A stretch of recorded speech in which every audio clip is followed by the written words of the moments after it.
Hello student, ABN coaching centre के YouTube channel पर आपका हार्दिक स्वागत है। आज यूपी बोर्ड क्लास 12th के फिजिक्स के एक महत्वपूर्ण टॉपिक अनुगमन वेग के आधार पर ओम की नियम की व्युत्पत्ति इस वीडियो सेशन में बताया जाएगा। इस वीडियो सेशन को पूरा अंत तक जरूर देखें क्योंकि यह बोर्ड पेपर में आपको 5 अंक जरूर दिलाएगा। ठीक, चलिए देखते हैं। अनुगमन वेग के आधार पर ओम के नियम की व्युत्पत्ति तो क्या है। पहले एक चालक लेते हैं।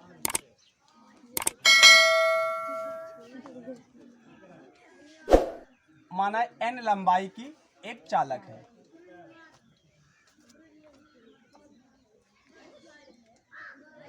यहां पर l लंबाई की एक क्या है, चालक है। अब इस चालक को हम बैटरी से जोड़ देते हैं। प्लस माइनस सिरा प्लस सिरा माइनस सिरा, इस प्रकार से इसको बैटरी से जोड़ देते हैं। ठीक, अब इसमें क्या करते हैं, इस चालक में हम एक अनुप्रस्थ काट का क्षेत्रफल ले लेते हैं।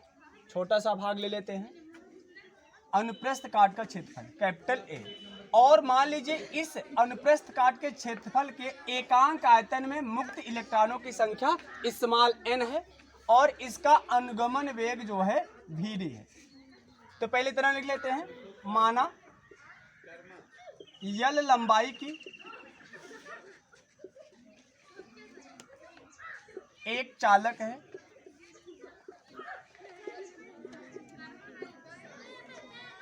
जिसके अनुप्रस्थ काट का क्षेत्रफल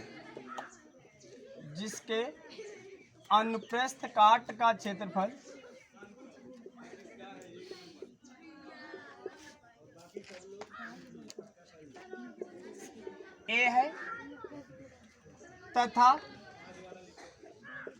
एकांक आयतन में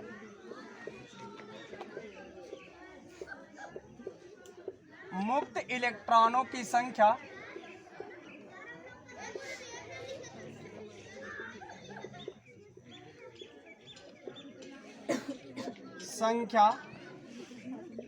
स्मॉल n है तथा अनुगमन वेग vd है।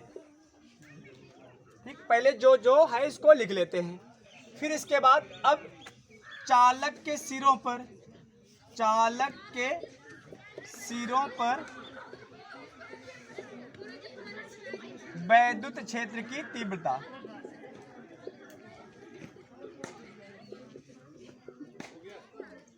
आपको पता है, वैद्युत क्षेत्र की तीव्रता E बराबर चालक के सिरों पर निकाला जाता है तो विभवांतर बटे दूरी होता है तो V अपान L। इसको मान लीजिए इक्वेशन नंबर 1। अब देखिए इस चालक में क्या होते हैं, इलेक्ट्रॉन प्रवाहित होते हैं और इलेक्ट्रॉन का दो धनायन टक्करों के मध्य का औसत वेग वही क्या कहलाता है, अनुगमन वेग। तो इलेक्ट्रॉन पर एक बल लगेगा तो इलेक्ट्रॉन पर लगने वाला बल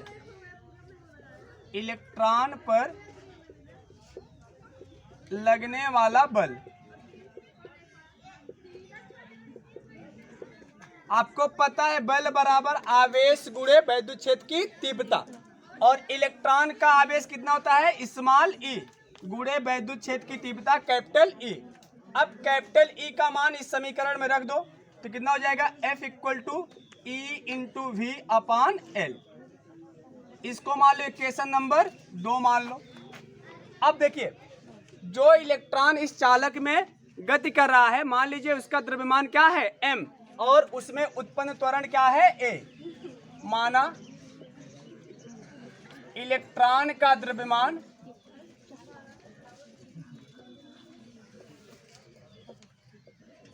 स्मॉल m हुआ, उसमें उत्पन्न त्वरण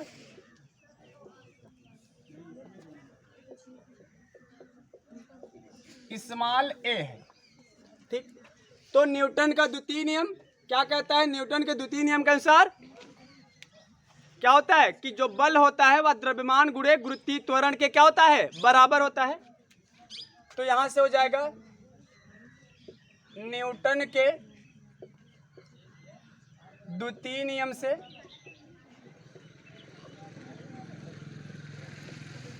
F equal to m into a, equation number 2। इसको इक्वेशन 3 मान लीजिए। अब देखिए समीकरण 2 और 3 से देखिए एक पक्ष बराबर है, F ए भी F है, तो दूसरा पक्ष आपस में क्या हो जाएगा, बराबर। तो समीकरण 2 व 3 से देखिए एक पक्ष बराबर है, दूसरा पक्ष आपस में बराबर करिए, तो m इंटू ए इक्वल्स कितना हो जाएगा, EV अपान L। यहां से a निकाल लीजिएगा, a इक्वल टू इधर m गुणा इधर क्या हो जाएगा, भाग हो जाएगा, तो EV अपान m इंटू L। इसको मान लीजिए इक्वेशन नंबर 4। अब इलेक्ट्रॉन जो चालक में गति करता है तो उसमें जो लगा समय होता है उसको श्रांति काल कहते हैं। अब यहां से यदि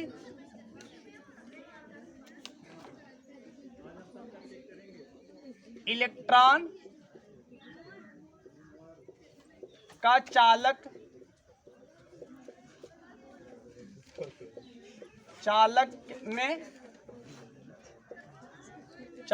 के गति में लगा समय, इलेक्ट्रॉन का चालक के गति में लगा समय श्रांति काल कहलाता है।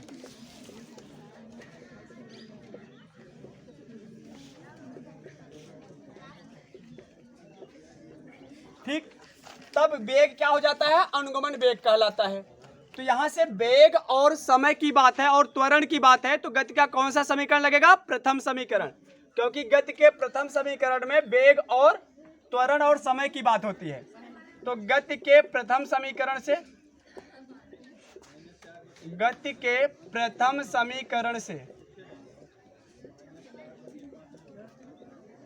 पहला समीकरण क्या होता है, v equal to u plus eighty.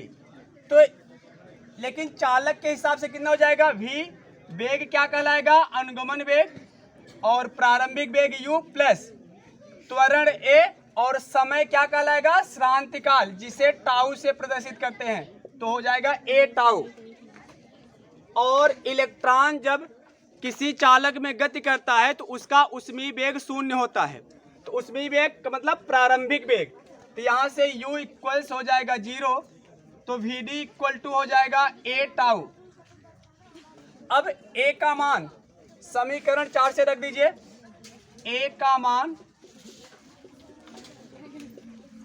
समीकरण 4 से रखने पर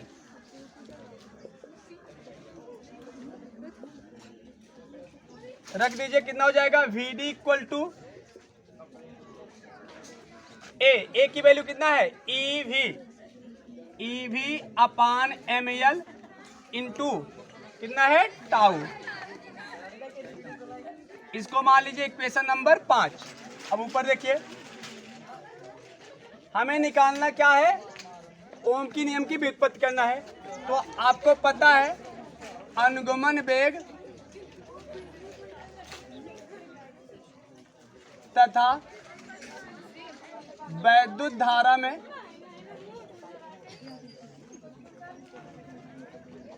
संबंध के सूत्र से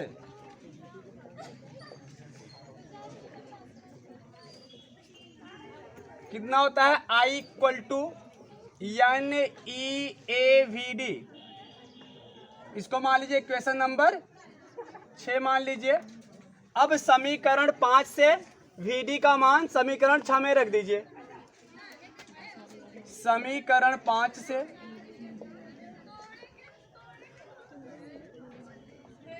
VD का मान 6 में रखने पर रख दीजिए, क्या हो जाएगा, I equal to NEA into VD।